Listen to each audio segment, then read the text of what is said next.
ലോകത്തെ ഞെട്ടിച്ച ആ വാർത്തയിലേക്കാണ്. സിഡ്നിയിലെ ബോണ്ടി ബീച്ചിലുണ്ടായ വെടിവെപ്പും കൂട്ടക്കൊലയും ലോകത്തെ ആകെ പിടിച്ചുലച്ചിരിക്കുന്നു. 16 പേരുടെ മരണത്തിനിടയാക്കിയ ആക്രമണത്തിന് പിന്നിൽ അച്ഛനും മകനുമാണ് എന്നുള്ള വിവരവും പുറത്തുവരുന്നു. ഇന്നലെ ഉച്ചയോടെയാണ് തോക്കുധാരികളായ 2 പേർ ജൂതരുടെ ഹനൂക്ക എന്ന ആഘോഷ പരിപാടിക്ക് നേരെ വെടിയുതിർത്തത്. 50 റൗണ്ട് വെടിയുതിർത്തു എന്നാണ് റിപ്പോർട്ട്. സംഭവത്തിൽ ഓസ്ട്രേലിയക്കെതിരെ അതിരൂക്ഷ വിമർശനമാണ് ഇസ്രായേൽ പ്രധാനമന്ത്രി ബെഞ്ചമിൻ നെതന്യാഹു ഉയർത്തിയത്. അതേസമയം ഇന്ത്യൻ പ്രധാനമന്ത്രി നരേന്ദ്രമോദി അടക്കം ലോക നേതാക്കൾ ആക്രമണത്തിൽ ഞെട്ടലും അനുശോചനവും രേഖപ്പെടുത്തി. വിവരങ്ങളുമായി ന്യൂസ് ഡെസ്കിൽ നിന്ന് അഭിലാഷ് രാധാകൃഷ്ണൻ. അഭിലാഷ്, ഒരു ജൂത ഫെസ്റ്റിവലിനിടയ്ക്ക് ഇങ്ങനൊരു അതിക്രമം നടത്തുക എന്ന് പറയുമ്പോൾ അത് പലതരത്തിലുള്ള ആശങ്കകൾക്കും ഇടയാക്കുന്നുണ്ട്. ലോകം മുഴുവൻ അങ്ങോട്ടും ഇങ്ങോട്ടും കുടിയേറ്റവും താമസവും ഒക്കെയുള്ളൊരു കാലത്ത് അത്രയും വലിയ വംശീയ വെറുപ്പ് ആയിരിക്കണം അങ്ങനെ ഒരു ആക്രമണത്തിലേക്ക് നയിച്ചത്. എന്തൊക്കെയാണ് ഇപ്പോൾ പ്രതികരണങ്ങൾ പുറത്തു വരുന്നത്? ഈ ആക്രമണത്തിലേക്ക് നയിച്ചത് എന്തെന്നാണ് പ്രാഥമികമായി വരുന്ന സൂചനകൾ?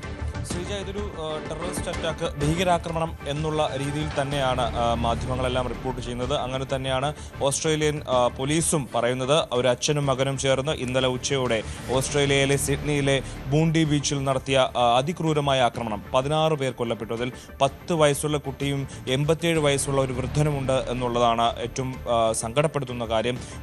ആഘോഷം നടക്കുന്ന വേളയിൽ, അതായത് ഒരു 1000-ഓളം ആളുകൾ ബീച്ചിൽ ഒത്തുകൂടി ഹനൂക്ക ഫെസ്റ്റിവൽ, ജൂതരുടെ ഹനൂക്ക ഫെസ്റ്റിവൽ നടക്കുകയായിരുന്നു. വളരെ സന്തോഷകരമായി നടക്കുന്ന ഫെസ്റ്റിവലിനിടയ്ക്ക് 2 പേർ അപ്രതീക്ഷിതമായി ദൂരെ നിന്ന് വെടിയുതിർക്കുകയായിരുന്നു. 50 റൗണ്ട് വെടിയുതിർത്തു എന്നുള്ളതാണ് റിപ്പോർട്ട്. അച്ഛനും മകനും ചേർന്നാണ് ഈ ക്രൂരകൃത്യം നടത്തിയത് എന്നുള്ളതാണ് കൂടുതൽ ഞെട്ടൽ ഉണ്ടാക്കുന്ന കാര്യം. അതിൽ അച്ഛൻ്റെ പേര് സാജിദ് അക്രം എന്നും അതുപോലെ മകൻ നവീദ് അക്രം എന്നുമാണ്.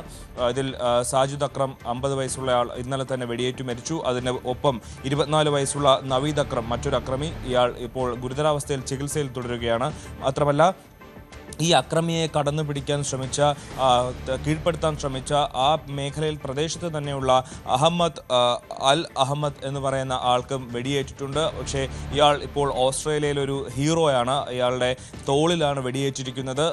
ഇയാൾക്കുള്ള ചികിത്സയ്ക്കായിട്ടുള്ള ഫണ്ട് ശേഖരണം വളരെ വേഗത്തിൽ ഓസ്ട്രേലിയയിൽ പുരോഗമിച്ചുകൊണ്ടിരിക്കുകയാണ്. വലിയ രീതിയിലുള്ള ഇയാൾക്ക് ഒരു സർജറി ആവശ്യമുണ്ട്. അതിനു വേണ്ടിയിട്ടുള്ള ഫണ്ട് റേസിംഗ് ഓസ്ട്രേലിയൻ ജനത വലിയ ആവേശത്തോടെ സ്വീകരിച്ച് അദ്ദേഹത്തിനുള്ള ബ്ലഡ് അടക്കം, രക്തം ദാനം ചെയ്യുന്നതിനടക്കം വലിയ രീതിയിലുള്ള തിരക്കാണ് ഓസ്ട്രേലിയയിൽ അനുഭവപ്പെടുന്നത്. ഇത്തരത്തിൽ വലിയൊരു ടെററിസ്റ്റ് അറ്റാക്ക് അവിടെ നടക്കുമ്പോൾ അതിനെ തടയുന്നതിന് വേണ്ടിയിട്ട് കൂടുതൽ ആളുകൾ അവിടെ കൊല്ലപ്പെടാതിരിക്കാൻ വേണ്ടിയിട്ട് സ്വന്തം ജീവൻ പോലും ബലിയർപ്പിച്ച് അഹമ്മദ് നടത്തിയ ആ ഒരു ധീരതയെ രാജ്യം മുഴുവൻ ഇപ്പോൾ അഭിനന്ദിച്ചുകൊണ്ട് രംഗത്തെത്തിയിരിക്കുന്ന ഒരു സാഹചര്യമുണ്ട്. ഈ ആക്രമണം നടത്തിയ ആളും അവിടുത്തെ ഒരു ഫ്രൂട്ട്സ് കടയുടെ ഉടമയാണെന്നുള്ളതാണ് വിവരം. ഇവർ എന്തുകൊണ്ടാണ് ഇത്തരത്തിലൊരു ആക്രമണത്തിലേക്ക് ഇറങ്ങി പുറപ്പെട്ടതെന്നറിയില്ല. പക്ഷേ പൊതുവേ വരുന്ന വിലയിരുത്തലെന്ന് പറയുന്നത് ഇവർ ഈ പലസ്തീൻ ജനതയുമായി ഐക്യദാർഢ്യം പ്രഖ്യാപിച്ചുകൊണ്ട് ജൂത സമൂഹത്തിന് എതിരെ കനത്ത ഒരു ദേഷ്യം, അവരോടുള്ള അമർഷം വച്ചുകൊണ്ട് ജീവിച്ചിരുന്ന ആളായിരുന്നു എന്നുള്ളതാണ് വിവരം.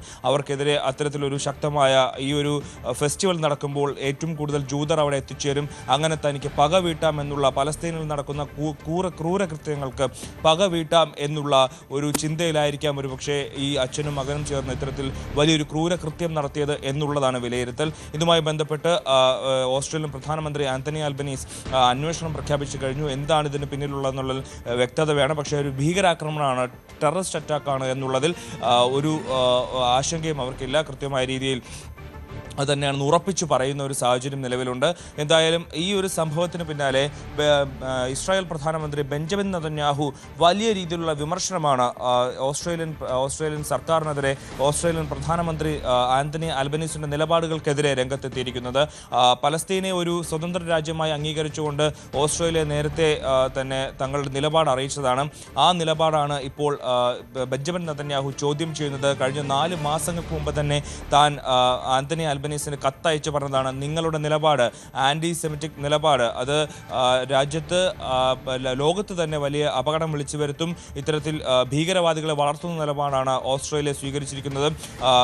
ഹമാസ് അടക്കമുള്ള ഭീകരവാദ സംഘടനകൾക്ക് ഊർജം പകരുന്ന നിലപാട് നിങ്ങൾ സ്വീകരിക്കുമ്പോൾ ലോകം മൊത്തം അപകടം വിളിച്ചു വരുത്തുന്ന ഒരു സാഹചര്യത്തിലേക്ക് കടക്കും. അതുകൊണ്ട് നിങ്ങളുടെ നിലപാടിൽ നിന്ന് പിന്മാറണമെന്ന് 4 മാസം മുമ്പ് തന്നെ താൻ ആന്റണി അൽബനീസിന് കത്തയച്ചതാണെന്ന് ബെഞ്ചമിൻ നെതന്യാഹു നെതന്യാഹു പറയുന്നു. ഈ ഒരു ആക്രമണത്തിന് പിന്നിൽ ഉണ്ടായ സംഭവങ്ങളിൽ ഓസ്ട്രേലിയൻ സർക്കാരിന് മാറി നിൽക്കാനാകില്ല, നിങ്ങളും അതിന് ഉത്തരവാദിയാണ് എന്നുള്ള നിലപാടാണ് ബെഞ്ചമിൻ നെതന്യാഹു ഈ ആക്രമണത്തിന് പിന്നാലെ നടത്തിയിരിക്കുന്നത്. ലോക നേതാക്കളെല്ലാം, ഇന്ത്യൻ പ്രധാനമന്ത്രി നരേന്ദ്രമോദി അടക്കമുള്ള എല്ലാ ലോക നേതാക്കളും, ജോ ബൈഡനും ഡൊണാൾഡ് ട്രംപും തുടങ്ങി എല്ലാ രാജ്യത്തെ നേതാക്കളും ഈ ഒരു ക്രൂരമായ കൃത്യത്തെ അപലപിച്ച് രംഗത്തെത്തിയിരിക്കുന്നു, ഞെട്ടൽ രേഖപ്പെടുത്തിയിരിക്കുന്നു.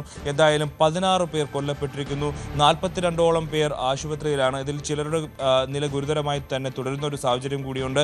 ഒരു പക്ഷേ ഒരു മരണസംഖ്യ ഉയരാനുള്ള ഒരു സാഹചര്യമാണ് ഇപ്പോഴുള്ളത്. പക്ഷേ വലിയ രീതിയിൽ ചികിത്സകൾ നടക്കുന്നുണ്ട്. അവിടെ ഇവർക്ക് ഈ ആക്രമണത്തിൽ പരിക്കേറ്റവരുടെ ജീവൻ നിലനിർത്തുന്നതിന് വേണ്ടിയിട്ടുള്ള എല്ലാ സംവിധാനങ്ങളും, അവിടെ ഫണ്ട് റൈസിംഗ് അടക്കം ഇപ്പോൾ നടക്കുന്ന ഒരു സാഹചര്യമുണ്ട്. എന്തായാലും ഈ അച്ഛൻ്റെയും മകൻ്റെയും പിന്നിൽ മറ്റാരെങ്കിലും ഉണ്ടോ, ഇവർക്ക് എങ്ങനെയാണ് ഇത്തരത്തിൽ തോക്കുകൾ ലഭിച്ചത് തുടങ്ങിയിട്ടുള്ള അന്വേഷണം നടന്നു വരികയാണ്. ശ്രീജ.